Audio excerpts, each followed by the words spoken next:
देखिए, जो आज सुबह में यूएस ने ईरान के 3 या 4 न्यूक्लियर साइट्स पर जो अटैक किया है वो इंटरनेशनल लॉ का वायलेशन है, यूनाइटेड नेशन चार्टर का वायलेशन है, एनपीटी का वायलेशन है और ख़ुद यूनाइटेड स्टेट्स का जो संविधान है, आइन है, कॉन्स्टिट्यूशन है, उसका वायलेशन है। क्योंकि उनका संविधान, आइन ये कहता है कि बग़ैर उनके कांग्रेशनल परमिशन के कोई उनका मुल्क, उनका देश जंग नहीं कर सकता।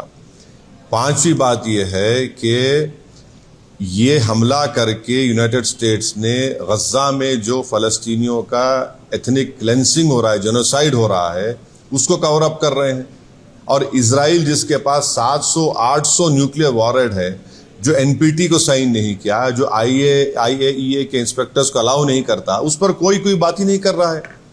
और छठी बात यह है कि मेरी बात लिख के रख लीजिए कि 5-10 साल में ईरान 90% यूरेनियम का एनरिचमेंट करेगा, 90% करेगा। अब नहीं रोक सकते ईरान को। अब ईरान एनपीटी से निकल जाएगा और एनरिचमेंट करेगा। और साथ ही साथ उसका ये असर होगा आज की बॉम्बिंग के बाद कि जितने उस देश में, जितने अरब ममालिक बोलिए, मुस्लिम कंट्रीज बोलिए, जो उस खित्ते में है, वो सब लोग अब फैसला करेंगे कि हमको इजराइल के ब्लैकमेलिंग से, इजराइल की हेजेमनी से बचने के लिए हमको अब न्यूक्लियर वेपन्स बनाना पड़ेगा। वो भी आप नहीं रोक पाएंगे। और अमेरिका के इंटेलिजेंस ने खुद कह दिया कि अब ईरान के पास कुछ नहीं है। तुलसी गबार्ड का स्टेटमेंट है।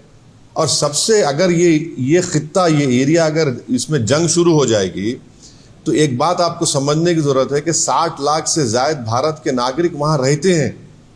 हमारे इंडियन कंपनीज का इन्वेस्टमेंट है वहां पर। वहां से हमारे नागरिक भारत को बहुत बड़ा फॉरेन एक्सचेंज भी जाते हैं। अनलाइक नॉर्थ अमेरिका के, वहां तो इनकम टैक्स भी नहीं लिया जाता उनसे। और आखिरी बात यह है कि क्या पाकिस्तान इसीलिए ट्रंप के लिए नोबेल पीस प्राइज का डिमांड कर रहा था कि पूरा उस खित्ते में जंग शुरू हो जाए?